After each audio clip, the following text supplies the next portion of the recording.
ഒരു 50 വയസ്സ് പ്രായം കഴിഞ്ഞ ഒട്ടുമിക്ക പുരുഷന്മാരെയും അലട്ടുന്ന ഒരു പ്രധാന പ്രശ്നമാണ്. ശരിക്ക് വല്ലാതെ അവരുടെ ലൈഫിനെ ബുദ്ധിമുട്ടിക്കുന്ന ഒരു പ്രശ്നമാണ് പുരുഷന്മാരിലുള്ള പ്രോസ്റ്റേറ്റ് ഗ്രന്ഥിയുടെ വീക്കം. ഇതിന് സാധാരണ പറയുന്നത് ബിനൈൻ പ്രോസ്റ്റാറ്റിക് ഹൈപ്പർട്രോഫി എന്നാണ്. ഏറ്റവും ബുദ്ധിമുട്ടിക്കുന്നത് രാത്രികാലങ്ങളിലുള്ള അടിക്കടി മൂത്രമൊഴിക്കേണ്ടി വരുന്ന പ്രശ്നമാണ്. ഇത്തരത്തിലുള്ള പ്രശ്നങ്ങൾ ഉണ്ടാകുമ്പോൾ അതെപ്പോഴും ഒരു 50 ഇയേഴ്സ് കഴിഞ്ഞ ഒരു വ്യക്തിക്ക് നമുക്ക് അങ്ങനെ ചിന്തിക്കാമെങ്കിലും ഇത് കൂടാതെയും ഇതുപോലുള്ള സിമിലർ ആയിട്ടുള്ള പ്രശ്നങ്ങൾ വരാം. പലപ്പോഴും പ്രോസ്റ്റേറ്റ് ഗ്രന്ഥിയുടെ അമിതമായ ലക്ഷണങ്ങൾ കാണിക്കുകയാണെങ്കിൽ നിങ്ങൾ തീർച്ചയായിട്ടും അൾട്രാസൗണ്ട് ചെയ്ത് നോക്കണം. കാരണം അപൂർവമായി പ്രോസ്റ്റേറ്റ് ക്യാൻസറൊക്കെ ആണെങ്കിൽ നമുക്കത് കണ്ടുപിടിക്കപ്പെടാതെ പോകാനും പാടില്ലല്ലോ. ഹലോ ഫ്രണ്ട്സ്, ഞാൻ ഡോക്ടർ അഭിരാം. ഒരു 50 വയസ്സ് പ്രായം കഴിഞ്ഞ ഒട്ടുമിക്ക പുരുഷന്മാരെയും അലട്ടുന്ന ഒരു പ്രധാന പ്രശ്നമാണ്. ശരിക്ക് വല്ലാതെ അവരുടെ ലൈഫിനെ ബുദ്ധിമുട്ടിക്കുന്ന ഒരു പ്രശ്നമാണ് പുരുഷന്മാരിലുള്ള പ്രോസ്റ്റേറ്റ് ഗ്രന്ഥിയുടെ വീക്കം. ഇതിന് സാധാരണ പറയുന്നത് ബിനൈൻ പ്രോസ്റ്റാറ്റിക് ഹൈപ്പർട്രോഫി എന്നാണ്. അതായത് പ്രോസ്റ്റേറ്റ് ഗ്രന്ഥിയുടെ കുറച്ച് ക്രമാനുഗതമായ വളർച്ചയിലുള്ള ആധിക്യം, അതിൻ്റെ വലിപ്പം കൂടുകയാണ് ചെയ്യുന്നത്. സസ്തനികളായ എല്ലാ ജീവജാലങ്ങളിലും കാണുന്ന ഒരു ഗ്രന്ഥിയാണ് പ്രോസ്റ്റേറ്റ്. ഇത് ഏകദേശം ഒരു 15 മുതൽ 17 ഗ്രാം, അത്ര ചെറിയൊരു ഗ്രന്ഥിയാണ്. നമ്മുടെ മലാശയത്തിൻ്റെ തൊട്ട് മുൻപിലായുള്ള യൂറിനറി ബ്ലാഡർ അഥവാ മൂത്രസഞ്ചിയുടെ താഴെ സ്ഥിതി ചെയ്യുന്ന ഒരു ഗ്രന്ഥിയാണ്, 2 വശങ്ങളിലായിട്ട്. അതുകൊണ്ട് തന്നെയാണ് ഏറ്റവും കൂടുതൽ ഈ ഒരു പ്രോസ്റ്റേറ്റ് ഗ്രന്ഥിയുടെ വീക്കവുമായിട്ട് മൂത്രസംബന്ധമായ പ്രശ്നങ്ങൾ ഉണ്ടാകുന്നത്. ഇതിൻ്റെ ഫങ്ഷൻ ശരിക്കും പറഞ്ഞാൽ ഇത് നമ്മുടെ ബീജ ഉൽപ്പാദനത്തിലൊക്കെ സഹായിക്കുന്ന ഒരു ഗ്രന്ഥിയാണ്. സെമിനൽ വെസിക്കിൾസുമായി ചേർന്ന് പ്രവർത്തിക്കുന്ന ഒരു ഗ്രന്ഥിയാണ്. ലക്ഷണങ്ങളായിട്ട് പലർക്കും ഇതിനെപ്പറ്റി കൃത്യമായ ധാരണയില്ല ഈ മൂത്രസംബന്ധമായ പ്രശ്നങ്ങൾ പറയുമ്പോൾ. പക്ഷേ കുറച്ച് കഴിയുമ്പോഴേക്കും അവർക്കൊരു ധാരണയാകും. കാരണം ഒരു 50 വയസ്സ് കഴിഞ്ഞ ഒരു വ്യക്തി ഡോക്ടറെ സമീപിച്ച് മൂത്ര തടസ്സത്തെക്കുറിച്ചോ അല്ലെങ്കിൽ അതിലുള്ള ബുദ്ധിമുട്ടുകളെക്കുറിച്ച് പറയുമ്പോൾ പെട്ടെന്ന് തന്നെ ഡോക്ടർ ഈ ഒരു സജഷൻ പറയുമല്ലോ, പ്രോസ്റ്റേറ്റ് ഗ്രന്ഥിയുടെ വീക്കമാവാനാണ് സാധ്യത. അപ്പം അതിൽ നിന്ന് അവർക്ക് പെട്ടെന്ന് ആ ഒരു കാര്യം പിടികിട്ടും. പ്രശ്നമായിട്ടുള്ള മെയിനായിട്ട് വരുന്ന ലക്ഷണങ്ങൾ, ഒന്ന്, അടിക്കടി മൂത്രമൊഴിക്കാനുള്ള ഒരു ടെൻഡൻസിയാണ്. ഈ ഒരു മെക്കാനിസം എങ്ങനെയാണെന്നാൽ, നമ്മുടെ യൂറിനറി ബ്ലാഡറിൻ്റെ താഴത്തെ ഭാഗം കഴിഞ്ഞ് അതിൻ്റെ ഉള്ളിൽ നിന്ന് പുറത്തേക്ക് മൂത്രനാളി, അതായത് പുരുഷന്മാർക്ക് പുറത്തേക്കുള്ള മൂത്രനാളി, അത് തുടങ്ങുന്നത് ഭാഗത്താണ് ഈ ഒരു ഗ്രന്ഥി വരുന്നത്. അതുകൊണ്ട് തന്നെ ഈ ഒരു ഗ്രന്ഥിയുടെ വീക്കം എപ്പോഴും പ്രഷർ സിംറ്റംസ് ഉണ്ടാക്കുന്നു.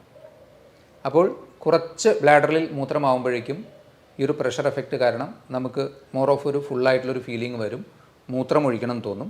പക്ഷേ മൂത്രമൊഴിച്ചാൽ പൂർണ്ണമായി ഒഴിഞ്ഞു പോവുകയില്ല. അപ്പോൾ അടിക്കടി മൂത്രമൊഴിക്കാനുള്ളൊരു ടെൻഡൻസിയാണ്. അത് തന്നെ രാത്രി കാലങ്ങളിൽ ഉറക്കത്തെ നല്ലതുപോലെ ഡിസ്റ്റർബ് ചെയ്യുന്ന രീതിയിൽ 3ഓ 4ഓ തവണയൊക്കെ എഴുന്നേറ്റ് മൂത്രമൊഴിക്കേണ്ട ഒരു അവസ്ഥ ഉണ്ടാകാം. ഓരോ പ്രാവശ്യം മൂത്രമൊഴിക്കുമ്പോഴും അത് കംപ്ലീറ്റ് ആവാത്തത് കൊണ്ടാവാം പലപ്പോഴും വീണ്ടും കുറച്ച് കഴിയുമ്പോൾ വീണ്ടും ഫുള്ളായൊരു ഫീൽ, വീണ്ടും ഒഴിക്കണമെന്ന് തോന്നും. അതിൻ്റെ കൂടെ ഈ സ്ട്രീം തിന്നാവും, അതായത് പുറത്തേക്ക് പോകുന്ന മൂത്രത്തിൻ്റെ സ്ട്രീം കനം കുറയുക, സ്പ്ലിറ്റാവുക, 2 ഭാഗങ്ങളായി സ്പ്ലിറ്റായി മൂത്രം പോകാനുള്ള സാധ്യത. മൂത്രം ഒഴിച്ചു കഴിഞ്ഞാലും പിന്നെയും ചില ഡ്രോപ്പുകൾ ബാക്കിയായി ഡ്രസ്സിലൊക്കെ ആവാനുള്ളൊരു സാധ്യത. അതുപോലെ മൂത്രം ഒഴിക്കാൻ ഇരുന്ന് കഴിഞ്ഞാൽ മൂത്രം പുറത്തേക്ക് വരണമെങ്കിൽ തന്നെ നമുക്ക് കുറച്ച് വെയിറ്റ് ചെയ്യേണ്ടി വരും. മേ ബി കുറച്ച് സെക്കൻഡ്സൊക്കെ വെയിറ്റ് ചെയ്ത് കഴിഞ്ഞാൽ ആ ഒരു പ്രഷർ റിലീസായിട്ട് മൂത്രം പുറത്തേക്ക് വരുള്ളൂ. അതുപോലെ ഒഴിച്ച് കഴിഞ്ഞതിന് ശേഷവും ഒരുപാട് സ്ട്രെയിൻ ചെയ്യേണ്ടി വരിക. ഇതിൻ്റെ കൂടെ തന്നെ നേരത്തെ പറഞ്ഞല്ലോ, മലാശയത്തിൻ്റെ തൊട്ട് മുന്നിലായി വരുന്ന ഒരു അവയവത്തിൻ്റെ താഴെ കാണുന്നുള്ള മൂത്രസഞ്ചിയുടെ താഴെ. അതുകൊണ്ട് തന്നെ മലബന്ധം വളരെ അധികമായ വീക്കമുണ്ടെങ്കിൽ ശരിയായ രീതിയിലുള്ള മലശോധന കിട്ടാത്ത പ്രശ്നം, ശോധന കുറച്ച് തിന്നായിട്ട് അവിടെയും തിന്നായിട്ട് പോകുന്ന പ്രശ്നങ്ങൾ, ഇതൊക്കെ തന്നെ ഇത്രയും പ്രശ്നങ്ങളൊക്കെ കോമൺ ആയിട്ട് ഈ ഒരു അസുഖവുമായി ബന്ധപ്പെട്ട് ഉണ്ടാവാറുണ്ട്. ഇത് symptoms person to person vary ചെയ്യാം. ശരിക്കും ഈ വീക്കവും ലക്ഷണങ്ങളുമായിട്ടൊരു ഡയറക്റ്റ് കോറിലേഷൻ ഉണ്ടായിക്കൊള്ളണമെന്നില്ല. ചെറിയ വീക്കമുള്ളവർക്ക് കൂടുതൽ പ്രശ്നങ്ങളുണ്ടാകാം, കൂടുതൽ വീക്കമുള്ളവർക്ക് ഒരുപക്ഷെ മിനിമൽ പ്രശ്നങ്ങളെ ഉണ്ടാവാനും സാധ്യതയുള്ളൂ. അതിന് അങ്ങനെ ഡയറക്റ്റ് റിലേഷൻ പറയാൻ പറ്റില്ല. ഇനി ഇതിൻ്റെ കൂടെ ചില അവസരങ്ങളിൽ ഈ പ്രോസ്റ്റേറ്റിന് ഇൻഫ്ലമേഷൻ വന്ന് ചിലപ്പോൾ രക്തം കലർന്ന മൂത്രം പോകാനുള്ള സാധ്യതയുണ്ട്. അതുപോലെ തന്നെ ഏറ്റവും സിവിയറായിട്ടുള്ള ഒരു സ്റ്റേജിൽ തീരെ മൂത്രം പോകാത്ത ഒരവസ്ഥയും ഉണ്ടാകാം. കംപ്ലീറ്റ് ബ്ലോക്കേജ് ഓഫ് യൂറിൻ അങ്ങനെയും ഉണ്ടാവാൻ സാധ്യതയുണ്ട്. അപ്പോൾ ഇതിൻ്റെ കോമൺ ആയിട്ടുള്ള സിംറ്റംസ് ഇതൊക്കെയാണ്. ഏറ്റവും ബുദ്ധിമുട്ടിക്കുന്നത് രാത്രി കാലങ്ങളിലുള്ള അടിക്കടി മൂത്രം ഒഴിക്കേണ്ടി വരുന്ന പ്രശ്നമാണ്.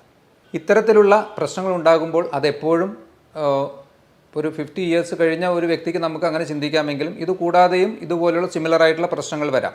For example urinary tract infection കൊണ്ട് വരാം. അതുപോലെ തന്നെ ഈ ബ്ലാഡറുമായി റിലേറ്റഡ് ആയിട്ടുള്ള എന്തെങ്കിലും സർജറി അല്ലെങ്കിൽ അബ്ഡോമിനൽ സർജറി കഴിഞ്ഞവർക്ക് അതിൻ്റെ പാർശ്വഫലങ്ങളായിട്ട് ഇത്തരത്തിലുള്ള പ്രശ്നങ്ങൾ വരാൻ സാധ്യതയുണ്ട്. ഇതിലുപരി ചിലപ്പോൾ പ്രോസ്റ്റേറ്റ് ഗ്രന്ഥിയുടെ ക്യാൻസർ മൂലവും, ഇതും വളരെ കോമൺ ആയിട്ടുള്ളൊരു കണ്ടീഷനാണ്, പ്രോസ്റ്റേറ്റ് ഗ്രന്ഥിയുടെ ക്യാൻസർ മൂലവും ഇത്തരത്തിലുള്ള സിംറ്റംസ് ഉണ്ടാകാം. അപ്പോൾ ഇതിൽ നിന്നൊക്കെ നമുക്കൊന്ന് വേർതിരിച്ചറിയണമല്ലോ. അപ്പോൾ അതിന് ഏറ്റവും സിമ്പിളായിട്ട് ചെയ്തു നോക്കാവുന്ന ഒരു ടെസ്റ്റ് എന്നുള്ളത് അൾട്രാ സോണോഗ്രാം എന്ന ടെസ്റ്റാണ്. USG വളരെ കോമൺ ആയിട്ട് നോൺ ഇൻവേസീവാണ്. അതായത് മറ്റു പാർശ്വഫലങ്ങളുമില്ല, നമുക്കൊന്നും വയറിൻ്റെ പുറത്ത് മാത്രം വെച്ച് ചെയ്യുന്ന ഒരു ടെസ്റ്റാണല്ലോ. അത് ചെയ്തു നോക്കിയാൽ തന്നെ ഒരുവിധം ആൾക്കാരിലൊക്കെ ഈ പ്രോസ്റ്റേറ്റ് ഗ്രന്ഥിയുടെ വീക്കം, അതിൻ്റെ ഗ്രേഡ് ഒക്കെ നമുക്ക് മനസ്സിലാക്കാൻ കഴിയും. അതിൽ തന്നെ റെസിഡ്യുവൽ യൂറിൻ, അതായത് മൂത്രം ഒഴിച്ചതിന് ശേഷം വീണ്ടും സ്കാൻ എടുക്കുമ്പോൾ എത്രത്തോളം മൂത്രം അതിൽ കെട്ടി നിൽക്കുന്നുണ്ട് എന്നുള്ളത് നമുക്ക് മനസ്സിലാക്കാൻ കഴിയും. അപ്പോൾ സിമ്പിളായിട്ട് ഡയഗ്നോസ് ചെയ്യാവുന്ന ഒരു അസുഖവുമാണ്. ലക്ഷണങ്ങൾ തന്നെ ധാരാളമാണ്. ഇനി അതല്ല അതിൻ്റെ അപ്പുറത്തേക്ക് അതിൻ്റെ ഗ്രേഡൊക്കെ മനസ്സിലാക്കണമെങ്കിൽ സിമ്പിളായിട്ടുള്ളൊരു അൾട്രാസൗണ്ട് ടെസ്റ്റ് ചെയ്ത് നോക്കിയാലും മതി. ഈ ഒരു അസുഖം കൂടുതൽ പ്രശ്നങ്ങൾ ഉണ്ടാക്കാൻ സാധ്യതയുള്ള ഒരു ഗ്രൂപ്പ്, ഒന്ന് ഏജ് അഡ്വാൻസ് ചെയ്യുന്നതിനനുസരിച്ചിട്ട് ഈ ഒരു ഗ്രന്ഥിയുടെ വീക്കം കുറച്ച് കൂടി വരാനും ബുദ്ധിമുട്ടുകൾ കൂടാനുമുള്ള സാധ്യതയുണ്ട്. അപ്പോൾ ഏജ് ഒരു ഫാക്ടറാണ്. 2, ഫാമിലി ഹിസ്റ്ററി ഓഫ് ഇത്തരത്തിലുള്ള പ്രോസ്റ്റേറ്റ് അസുഖങ്ങൾ പെട്ടെന്ന് വരാൻ ടെൻഡൻസി ഉള്ളവർക്ക് അത് കൂടുതൽ ബുദ്ധിമുട്ടുണ്ടാക്കാം. അമിതവണ്ണമുള്ളവർക്ക് ഇതൊരു കൂടിയ പ്രശ്നമായി തോന്നാൻ സാധ്യതയുണ്ട്. അതുപോലെ തന്നെ ഹാർട്ടിൻ്റെ അസുഖങ്ങളുള്ളവർ, ഡയബറ്റീസ് പോലെയുള്ള അസുഖങ്ങളുള്ളവർക്കൊക്കെ തന്നെ ഈ ഒരു പ്രോസ്റ്റേറ്റ് ഗ്രന്ഥിയുടെ BPH എന്ന അസുഖത്തിൽ കൂടുതൽ ലക്ഷണങ്ങൾ ഉണ്ടാകാൻ സാധ്യതയുണ്ട്. അപ്പോൾ ഇനി ഇതിനെങ്ങനെ മാനേജ് ചെയ്യാൻ പറ്റുക? ഇതിനെ കാര്യമായിട്ട് പലരും കാര്യമായ ചികിത്സ നിഷ്കർഷിക്കാറില്ല.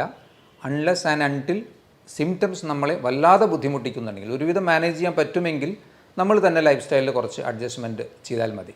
ഭക്ഷണത്തിലൊക്കെ അധികമായിട്ടുള്ള സ്പൈസി ഫുഡ്, അതുപോലെ ജങ്ക് ഫുഡ്, ഇതൊക്കെ മാക്സിമം ഒഴിവാക്കുക. ഏറ്റവും പ്രധാനപ്പെട്ട ഒരു കാര്യം, നമുക്ക് ഉള്ളിലേക്ക് കൂടുതലായിട്ടുള്ള വെള്ളം ലിക്വിഡ്സ് അല്ലെങ്കിൽ ഫ്ലൂയിഡ്സ് ചെല്ലുമ്പോഴാണല്ലോ നമുക്ക് അത് യൂറിൻ്റെ ഫോമിൽ പുറത്തേക്ക് വരുന്നത്. അതുകൊണ്ട് തന്നെ പ്രോസ്റ്റേറ്റ് ഗ്രന്ഥിയുടെ വീക്കം കൊണ്ട് ബുദ്ധിമുട്ടുള്ളവർ ആദ്യം ചെയ്യേണ്ടത് ഒരു 7 മണിയോടുകൂടി നിങ്ങൾ ലിക്വിഡ് ഫുഡ് അല്ലെങ്കിൽ വെള്ളം കുടിക്കുന്ന കാര്യങ്ങൾ നിർത്തുക. അപ്പോൾ ഏകദേശം നിങ്ങളൊരു 7 മണിക്ക് ശേഷം ഒരു 9 മണി അല്ലെങ്കിൽ 10 മണിക്ക് കിടക്കുന്ന ഒരാളാകുമ്പോൾ 1-2 തവണ ഒരു അത്യാവശ്യം അതിൽ നിന്ന് ഫോം ചെയ്ത യൂറിൻ ഒഴിച്ചു പോയി കഴിഞ്ഞാൽ പിന്നെ രാത്രിയിൽ അത്ര ബുദ്ധിമുട്ടുകൾ ഉണ്ടാകാൻ സാധ്യതയില്ല. അപ്പോൾ ആദ്യം ചെയ്യേണ്ടത് അതാണ്. അതുവരെ നിങ്ങൾക്ക് നല്ലതുപോലെ വെള്ളം കുടിക്കാം. കാരണം ഏറ്റവും പ്രശ്നം ഇതിൽ ഉറക്കം നഷ്ടപ്പെടുക എന്നുള്ളത് തന്നെയാണല്ലോ. അപ്പോൾ 7 മണിയോടുകൂടി വെള്ളം അധികമായി കുടിക്കുന്ന ശീലമുണ്ടെങ്കിൽ അത് നിർത്തുക. പിന്നെ ഞാൻ ഈ പറഞ്ഞ ഭക്ഷണക്രമം സ്വീകരിക്കുക. വ്യായാമം ഇതിന് തീർച്ചയായിട്ടും നല്ല രീതിയിൽ ഹെൽപ്പ് ചെയ്യുന്നതാണ്. നിങ്ങൾ സാധാരണ സ്വിമ്മിങ്, ജോഗിങ് അല്ലെങ്കിൽ സാധാരണ നടത്തം, നിങ്ങളുടെ നോർമൽ ഓപ്റ്റിമൽ വെയ്റ്റ് മെയിൻറ്റെയിൻ ചെയ്യുന്നതിലേക്ക് വേണ്ടിയും ഈ ഒരു അസുഖവുമായി റിലേറ്റഡ് ആയിട്ടും കൃത്യമായ വ്യായാമം ഒരു പരിധിവരെ ഇതിൻ്റെ എക്സസീവ് സിംറ്റംസ്, അതായത് കൂടുതൽ ബുദ്ധിമുട്ടുകൾ ഒഴിവാക്കും. അതിൽ തന്നെ കെഗൽസ് എക്സസൈസ്, ഇപ്പോൾ നിങ്ങൾക്ക് യൂട്യൂബിലൊക്കെ നോക്കിയാൽ പെട്ടെന്ന് അവൈലബിൾ ആവുന്ന ഒരു മെത്തേഡാണ്. അപ്പോൾ അത് നോക്കിയിട്ട് കെഗൽ എക്സസൈസ് പൊതുവെ പെൽവിക് മസിൽസിനെയൊക്കെ ഒന്ന് സ്ട്രെങ്തൻ ചെയ്യാൻ വേണ്ടിയിട്ട് ഉപയോഗിക്കാവുന്നതാണ്. അപ്പോൾ കെഗൽസ് എക്സസൈസ് പ്രാക്ടീസ് ചെയ്യാം. അതുപോലെ തന്നെ യോഗയിൽ ഇതിനെ സഹായിക്കുന്ന ചില എക്സസൈസ് പോസ്ചേഴ്സ് ഉണ്ട്. ഇതൊക്കെ തീർച്ചയായിട്ടും ഈ ഒരു ബുദ്ധിമുട്ടുണ്ടെങ്കിൽ അത് ഒന്ന് പ്രാക്ടീസ് ചെയ്യുന്നത് നല്ലതായിരിക്കാം. കാരണം BPH എന്നുള്ളത് ഇൻവേരിയബിളി ഒരു 50ക്ക് ശേഷം എപ്പോൾ വേണമെങ്കിലും, 50ക്ക് മുന്നേ ഇപ്പോൾ പലപ്പോഴും കാണാറുണ്ട്, ഏതൊരവസരത്തിലും ചെറുതായിട്ട് തുടങ്ങി നല്ല സിവിയർ ആവാൻ സാധ്യതയുള്ള ഒരു അസുഖമാണ്. അതുകൊണ്ട് തന്നെ അതിനെ വരാതിരിക്കുക എന്നുള്ളതിനേക്കാളും വന്നതിനെ കൂടാതെ മാനേജ് ചെയ്ത് പോകുന്നതായിരിക്കാം നന്നാവുക ഈ ഒരു അസുഖത്തിൽ. എന്നുവെച്ചാൽ ഞാൻ പറഞ്ഞല്ലോ മാമൽസ് ആയിട്ടുള്ള എല്ലാ ജീവികൾക്കും ഈ ഒരു ഗ്രന്ഥിയും അതുമായി ബന്ധപ്പെട്ട ഈ ഒരു പ്രശ്നങ്ങൾ നമുക്കാണത് കാര്യമായിട്ട് മനസ്സിലാവുന്നത്, ഉണ്ടാകാൻ സാധ്യതയുണ്ട്. അപ്പം അതുകൊണ്ട് അതിന് നല്ല രീതിയിൽ മാനേജ് ചെയ്ത് പോവുക. ഇത്രയും കാര്യങ്ങൾ ചെയ്തു കഴിഞ്ഞാൽ അതിൻ്റെ ആ ഒരു നമുക്ക് മെഡിസിൻ കഴിക്കേണ്ട അവസ്ഥയിലേക്കൊന്നും പലപ്പോഴും പോകേണ്ടി വരില്ല. ഇനി പലപ്പോഴും പ്രോസ്റ്റേറ്റ് ഗ്രന്ഥിയുടെ അമിതമായ ലക്ഷണങ്ങൾ കാണിക്കുകയാണെങ്കിൽ നിങ്ങൾ തീർച്ചയായിട്ടും അൾട്രാസൗണ്ട് ചെയ്ത് നോക്കണം. കാരണം അപൂർവമായി പ്രോസ്റ്റേറ്റ് ക്യാൻസറൊക്കെ ആണെങ്കിൽ നമുക്കത് കണ്ടുപിടിക്കപ്പെടാതെ പോകാനും പാടില്ലല്ലോ. അതും വളരെ കോമൺ ആയിട്ടുള്ള ഒരു കണ്ടീഷനാണ്. ഈ പ്രോസ്റ്റേറ്റ് ക്യാൻസർ കോമൺ ആയിട്ട് പുരുഷന്മാർക്ക് വരുന്നൊരു പ്രശ്നമാണ്. അതുപോലെ തന്നെ PSA test, prostate specific antigen test, അതൊക്കെ ചെയ്തു നോക്കാവുന്നതാണ്. അപ്പോൾ അതിൽ നിന്ന് നമുക്ക് അത്തരത്തിലുള്ള കുറച്ചുകൂടി മാരകമായ പ്രശ്നങ്ങളിലേക്ക് ഇത് പോയിട്ടുണ്ടോ എന്നും മനസ്സിലാകും. ഇത്രയും കാര്യങ്ങളാണ് ഈ പ്രോസ്റ്റേറ്റ് ഗ്രന്ഥിയുമായി നിങ്ങൾക്ക് ശ്രദ്ധിക്കാനും അറിയാനുമായി പറയാനുള്ളത്. ഇതുപോലുള്ള മറ്റൊരു വീഡിയോയുമായി വീണ്ടും കാണാം. ബൈ.